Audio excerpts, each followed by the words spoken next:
Tune in to Basement Talk. I'm your host, RizTheKing. This is Gee Ray coming out of St. Louis.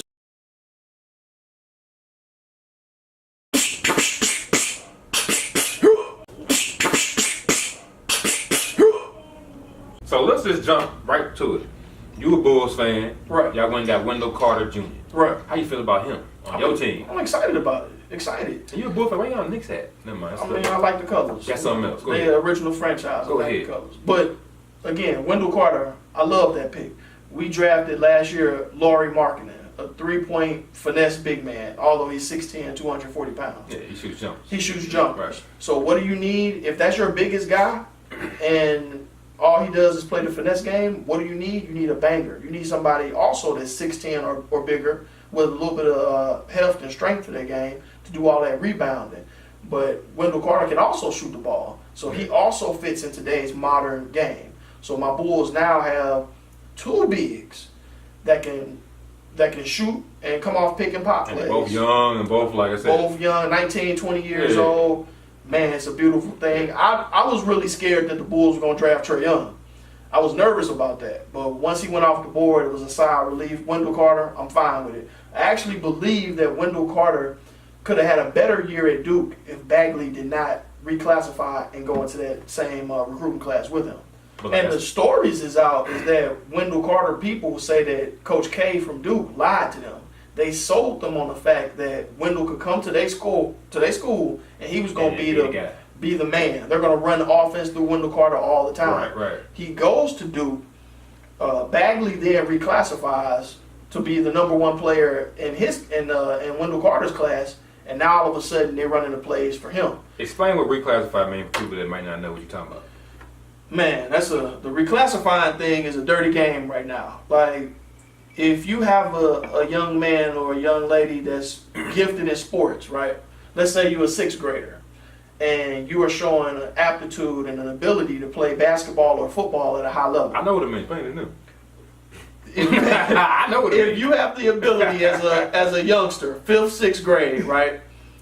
And you showing an ability to play football or basketball at a high level, what your parents can legally do is they can go to your institution, your high school, your junior high. They can hold you back a grade. So you could push you forward. Or push you forward. Yeah. But it's more beneficial to hold these kids back. Essentially what it's doing is you're supposed to be a freshman, but you're still in the 8th grade playing 8th grade competition. So you're developing a name for yourself. You're starting to pop up on recruiting lists as one of the best youth in America as far as your sport. So then you get the experience of playing organized basketball longer. Yeah. So you then go to high school. You're a 15-year-old freshman. You might be playing on the freshman team, or you might have the ability to play varsity if you're that good. If you're that good at 15 to play varsity, you now have 4 years of varsity basketball experience under your belt. So in Marvin Bagley's situation, he didn't have to go to Duke this past year. He could have stayed a senior in high school. We saw what he did at Duke. Yeah. If he would have stayed in high school and never reclassified, he would have averaged 30 points a game. It would have been almost unfair to have this guy out there. But he did the smart thing. Since he had been held back previously, he then got the chance to go ahead and reclassify and jump a class. But don't get it twisted. He didn't jump a class because because his academics, he was so far ahead academically. No, he jumped the class because he had the necessary credits and he was old enough to jump the class and his skill dictated that he should jump the class. Yes, but he's not really accelerating anything. All he's doing is going back to the class that he should have been in the whole time. So he's graduating with those seniors that he should have been with beginning. That he would have been in with anyway. And that same thing kind of happened with Michael Porter and Jonte Porter. Exactly. You know now Jonte actually jumped because he was like a whole year younger than Michael Porter. He jumped just so he can play with his brother. So you can do it. You got it on both sides. You can do it both ways, but I'm seeing and I'm hearing a lot of these players nowadays. Pay attention when you hear about these recruits reclassifying.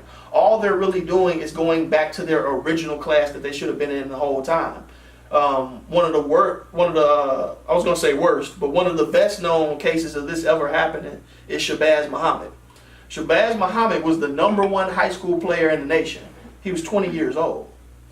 That he had the extra year to develop his body, to develop his game while he was younger. So he hit high school with more ability, stronger. He was a better player than most people his age. Right. So. And now don't nobody want his ass. Right. Because the jig is up. Right. And now he old. You know what I'm saying? Now he's too old. But yeah, I wanted to bring up Michael Porter. So Michael Porter